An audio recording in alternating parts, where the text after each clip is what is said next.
Hello guys, welcome back to my vlog. ಕರ್ನಾಟಕದವರಾಗಿ ನಾವೊಂದು ಕನ್ನಡ ರಾಜ್ಯೋತ್ಸವ ಮಾಡಿದ್ರೆ ಅದಕ್ಕೊಂದು ಫೀಲ್ ಇರಲ್ಲ ಅಂತ ಹೇಳಿ ನಮ್ಮ ಸೀನಿಯರ್ಸ್ ಪ್ಲಾನ್ ಮಾಡಿದ್ದು ಕನ್ನಡ ರಾಜ್ಯೋತ್ಸವ ಆಚರಣೆ. ನೇರ ನಾನು ಹೊರಟದ್ದು ಹಾಲ್ಗೆ ಹೋಗೋಷ್ಟರಲ್ಲೇ ಅಲ್ಲಂತೂ ಡೆಕೋರೇಷನ್ ಸೈಕಾಗೆ ಮಾಡಿದ್ರು. ಅಣ್ಣ ನನ್ನ ಕೈಲಾಯ್ತಾ ಇಲ್ಲ, ಅಯ್ಯೋ ಅಣ್ಣ. ಇಲ್ಲಿರುವ ಕರ್ನಾಟಕದ ಪ್ರೊಫೆಸರ್ಸೇ ಈ ಪ್ರೋಗ್ರಾಮ್ಗೆ ಗೆಸ್ಟ್ ಆಗಿದ್ರು. ಅವರು ದೀಪ ಪ್ರಜ್ವಲನ ಮಾಡಿ ಕರ್ನಾಟಕ ಮಾತೆಗೆ ಪೂಜೆಯನ್ನು ಮಾಡಿ ಈ ಕಾರ್ಯಕ್ರಮಕ್ಕೆ ಒಂದು ಶುಭ ಆರಂಭ ಮಾಡಿದ್ರು. ನಂತರ ನಾವೆಲ್ಲ ಸೇರಿ ನಾಡಗೀತೆಯನ್ನು ಹಾಡಿದೆವು. ಹಾಗೆ ಕಾರ್ಯಕ್ರಮವನ್ನು ಮುಂದುವರಿಸುತ್ತಾ ಅತಿಥಿಗಳಿಗೆ ಸನ್ಮಾನ ಹಾಗೂ ಅವರಿಂದ ಶುಭ ನುಡಿಯನ್ನು ಕೇಳಿದೆವು. ತದನಂತರ ಸಾಂಸ್ಕೃತಿಕ ಚಟುವಟಿಕೆಗಳು ಶುರುವಾದವು. ನೀವು ನೋಡಿ ಎಂಜಾಯ್ ಮಾಡಿ.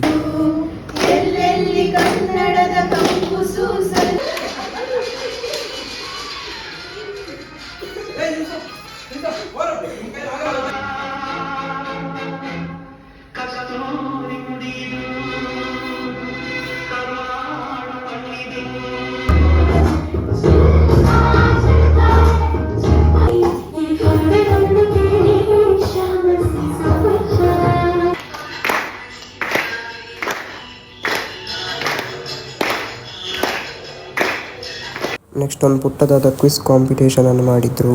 ಸೊ ಅದಾದ್ಮೇಲೆ ಪಿಕ್ ಆ್ಯಂಡ್ ಸ್ಪೀಚ್ ಹಾಗೂ ತುಂಬ ಕಾಂಪಿಟೇಷನ್ಸ್ ಇತ್ತು. ನಂತರ ಎಲ್ಲ ಪ್ರೋಗ್ರಾಮ್ಸಲ್ಲೂ ಕಂಪಲ್ಸರಿ ಆದ ಗ್ರೂಪ್ ಫೋಟೋ. ಊಟ ಅಂತೂ ಸಖತ್ತಾಗಿತ್ತು. ಸೊ ನೆಕ್ಸ್ಟ್ ವ್ಲಾಗಲ್ಲಿ ಸಿಗೋಣ ಗೈಸ್, ಬಾಯ್.